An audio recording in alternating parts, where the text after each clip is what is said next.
It may have escaped your notice, but we have a new colonial power in our midst. They call the European Union.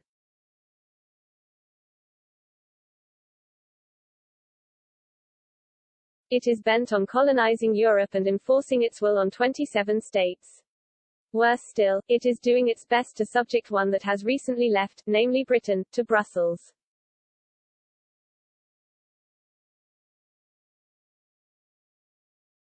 I find it truly remarkable that the anti-colonialist wokerati are prepared to condemn all and sundry for colonial rule centuries ago but can't see its modern creep.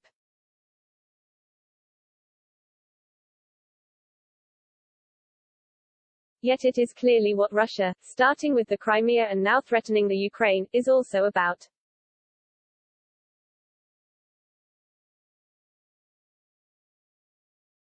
It is what China is about with its repudiation of the 1997 Hong Kong handover agreement, its saber-rattling over Taiwan and its worming its way into developing states through building contracts.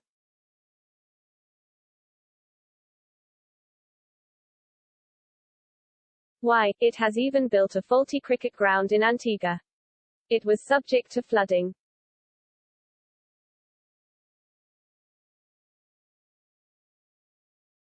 And only latterly has the sleepy UK woken up to its designs in telecoms and nuclear power.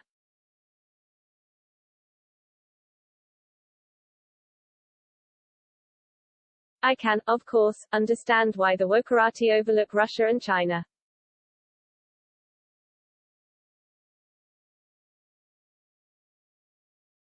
Mounting protests inside those states would deprive them of their liberty, or worse, and make not the slightest difference to the expansionism of Vladimir Putin and Xi Jinping.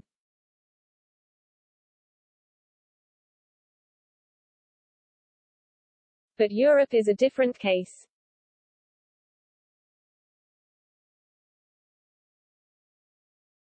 Generally speaking, you can bawl and shout with impunity your opposition to colonialism from the Arctic Ocean to the Mediterranean and from the North Atlantic right to the gates of Russia in the Baltic.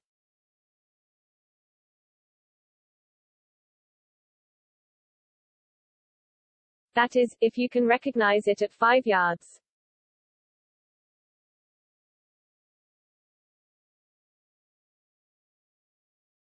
The French have been quite explicit about their colonialism. They are out to punish Britain for having the temerity to leave the EU.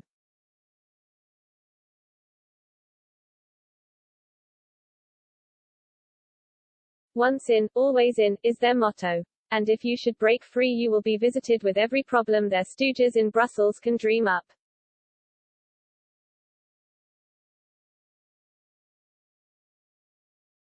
First it is fish, then it is power supplies, then threatened customs go slows. And all the while they are trying to colonize Northern Ireland by inventing a border down the Irish Sea and being as awkward as they can about British trade with a part of its very own nation.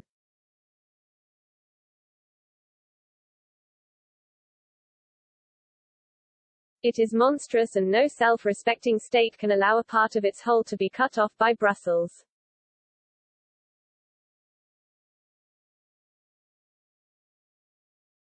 It may be that at the moment the French are calming down, but have no doubt they will be back if it suits their purpose.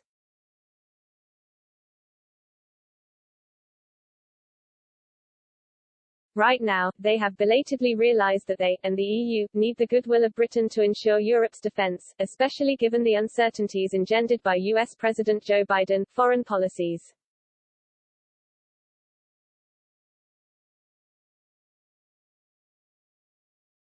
But Brussels is still at it, subjecting Poland to a massive daily recurring fine for its courts having had the cheek to assert their sovereignty over the chronically empire-building Eurocourt.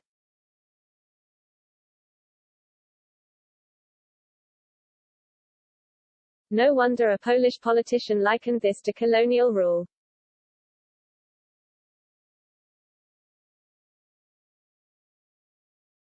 Probably the only thing holding the EU together these days is bribery, subventions to the smaller fry whose economies have come to depend on these handouts.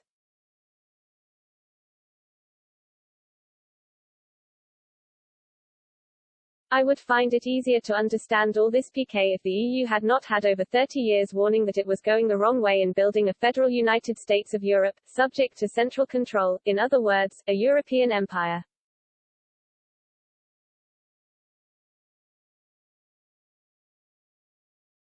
This is what Margaret Thatcher said in her famous Bruges speech in 1988, "We have not successfully rolled back the frontiers of the state in Britain only to see them reimposed at European level with a European superstate exercising its dominance from Brussels."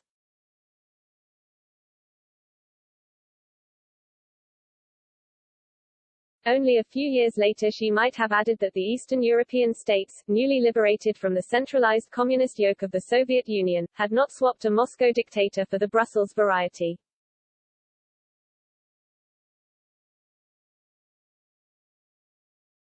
The EU's entirely undemocratic treatment of the UK and Poland will spell the end of the great European project unless at last they heed the words of Mrs. Thatcher in calling for a free association of sovereign European states.